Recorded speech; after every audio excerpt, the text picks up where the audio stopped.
عودة ريال مدريد إلى صدارة لا ليغا ولو مؤقتا بعد تأجيل مباراة برشلونة بسبب وفاة واحد من الطاقم الطبي ديال فريق برشلونة، وهو دكتور الفريق أو طبيب الفريق ديال برشلونة. تم تأجيل مباراة برشلونة وأوساسونا، وغدا إن شاء الله ريال مدريد ستخوض مباراتها أمام رايو فايكانو من أجل العودة إلى الصدارة، قلنا ولو بشكل مؤقت، وفي حالة خسارة أتلتيكو مدريد أمام خطافي اللي مستضفى أتلتيكو مدريد. في هذا الفيديو غادي نتحدثوا على تشكيلة ريال مدريد أمام رايو فايكانو بعد عودة بيلينغهام من العقوبة والاعتماد على كامافينغا ودياز وتشواميني في وسط الميدان في المباريات السابقة. واش كارلو أنشيلوتي غادي يرجع بيلينغهام التشكيلة الأساسية وغيجلس دياز وكامافينغا في الاحتياط، أو لأنه سيجلس كامافينغا في الاحتياط وسيلعب بدياز وتشواميني وبيلينغهام؟ في هذا الفيديو غادي نتحدثوا على التشكيلة المثالية ولا التشكيلة اللي غيخوض بها كارلو أنشيلوتي المباراة ديالو أمام رايو فايكانو. السلام عليكم ورمضان مبارك سعيد وكل عام وأنتم بألف خير، تقبل الله منا ومنكم صالح الأعمال. اليوم قلنا غادي نتحدثوا على المباراة ديال برشلونة اللي تأجلت بسبب ديال وفاة الطبيب ديال الفريق، وغادي نتحدثوا على المباراة ديال ريال مدريد اللي غتكون غدا أمام رايو فايكانو، وحتى المباراة ديال أتلتيكو مدريد اللي كتهم ريال مدريد من أجل الصدارة. أتلتيكو مدريد سيواجه خطافي غدا مع 1 زوالا، وريال مدريد غادي يلعب المباراة ديالو أمام رايو فايكانو مع 3 و4 بتوقيت المغرب. أما برشلونة تأجلت المباراة قلنا بسبب وفاة طبيب الفريق.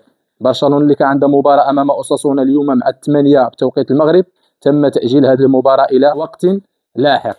المهم ريال مدريد غدا غتلعب من أجل العودة إلى الصدارة ولو بشكل مؤقت، يعني خاص أو لا ضروري كارلو أنشيلوتي يدخل بتشكيلة قوية، تشكيلة للعودة إلى الصدارة والفوز بهذه المباراة، ولو أن الخصم هذا الموسم بالضبط خصم صعب جدا، رايو فايكانو اللي خلق العديد من المتاعب لا لبرشلونة ولا لريال مدريد. غدا إن شاء الله كارلو أنشيلوتي يجب أن يدخل بتشكيلة قوية، ومع العودة ديال بيلينغهام وتألق دياز وتشواميني في وسط الميدان أصبح كارلو أنشيلوتي في حيرة. واش غادي يدخل كامافينغا وبيلينغهام وتشواميني، أو لا دياز وبيلينغهام وتشواميني، أو لا مودريتش وبيلينغهام وتشواميني، أو لا كامافينغا تشواميني ومودريتش، ويخلي بيلينغهام لأنه يلا رجع، ممكن يدخلوا في الشوط الثاني، ولكن هذا شيء مستبعد لأن بيلينغهام لاعب أساسي ولاعب رسمي في الفريق، مع العودة ديالو مباشرة كيعود للرسمية، وهذا الشيء اللي غنتحدثوا عليه في هذا الفيديو هذا. والتشكيلة المتوقعة اللي يدخل بها كارلو أنشيلوتي غدا إن شاء الله: حراسة المرمى كورتوا، في الدفاع أسونسيو وروديغر، يعني ما كاينش ديك القضية ديال ألابا، لأن ألابا صافي كارلو أنشيلوتي جربوا مع روديغر ما عطاش الإضافة، وما كانش داك الانسجام بين روديغر وألابا، يعني مازال ألابا خصو يزيد يخدم، مازال ما رجع بشكل نهائي للفورمه ديالو.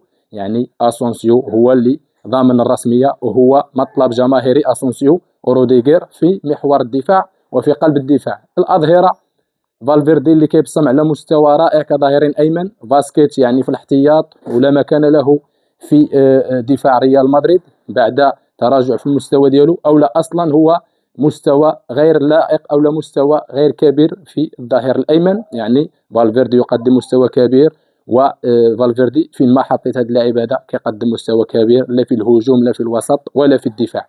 اما على الجهه اليسرى او لا كظهير ايسر مندي اللي كيقوم بالادوار الدفاعيه افضل، ومؤخرا ساهم في جوج ديال الاهداف، اهداف الشامبيونز ليغ واهداف في لا ليغا. يعني مندي حسب الاحصائيات هو اللي يستحق يكون رسمي على حساب غارسيا اللي ممكن يدخل في الشوط الثاني، ولكن مندي كيعتمد عليه كارلو انشيلوتي وما كيخيبوش، كيعطي تمريرات ديال الاهداف، ودفاعيا كيكون قوي. يعني ثلاثي او لا رباعي الدفاع: مندي كظاهر ايسر، فالفيردي كظاهر ايمن، وفي محور الدفاع روديغر واسونسيو. في وسط الميدان هنا كاين الاشكال مع العوده ديال بيلينغهام، قلنا تشواميني كنفضلوا او لا تشواميني، ومع المستوى الرائع اللي كيقدم مؤخرا في المركز الحقيقي ديالو كارتكازي او لا كوسط ميدان دفاعي، تشواميني كيقدم مستوى رائع مؤخرا، لا التمريرات لا الخروج بالكره ولا قطع ديال الكرات. يعني تشواميني هو اللاعب الارتكازي ولا غنى عنه في ريال مدريد حاليا. اما بالنسبه للاعب الاخر اللي غيكون معاه في الارتكاز او اللاعب اللي يكون معاه في وسط الميدان، كاين الاختيار بين كامافينغا وبيلينغهام ومودريتش. انا كنفضل مع العوده ديال بيلينغهام يلعب بيلينغهام امام تشواميني ويقوم بالمهام الدفاعيه ويخلي ابراهيم دياز حداهم كصانع العاب، لان ابراهيم دياز خصو يتكافئ على هذا المستوى الكبير اللي كيقدم مع ريال مدريد. ابراهيم دياز يدخل كصانع العاب، بيلينغهام وتشواميني كارتكازيين في وسط الميدان، وفي الهجوم الثلاثي المرعب ثلاثي بيلينغهام فينيسيوس ورودريغو. هذه هي تشكيله ريال مدريد اللي غيخوض بها المباراه ديالو امام رايو فايكانو، ولا شيء غير الفوز من اجل العوده الى الصداره، قلنا ولو بشكل مؤقت بعد او لا ان خسرت اتلتيكو مدريد المباراه ديالها امام خطافي، المباراه اللي عند اتلتيكو مدريد اللي هي صعبه. ايضا خطافي يقدم مستويات كبيره هذا الموسم، خطافي اللي هي اللي مستقبله وهي اللي المستضيف ديال اتلتيكو مدريد ولعبه في الملعب ديالها.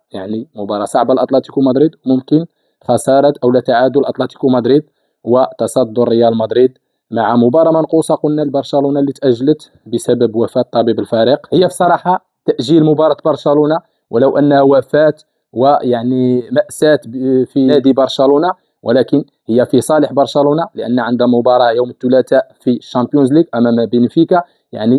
فترة من الراحة إضافية لبرشلونة، غتدخل أكثر استعدادا للمباراة ديال بنفيكا اللي مازال ما تحسمتش بشكل نهائي. مباراة بنفيكا وبرشلونة في الشامبيونز ليغ، برشلونة بعد تأجيل هذه المباراة هذه في الصالح ديالها، ولكن غيبقى لها ماتش منقوص في لا ليغا دائما، ضمن 3 النقاط ديالها، مأجلين الى موعد لاحق. اما ريال مدريد عندها المباراه القادمه امام اتلتيكو مدريد في دوري ابطال اوروبا نهار الاربعاء، غادي يكون عندها المباراه امام اتلتيكو مدريد في الشامبيونز ليغ.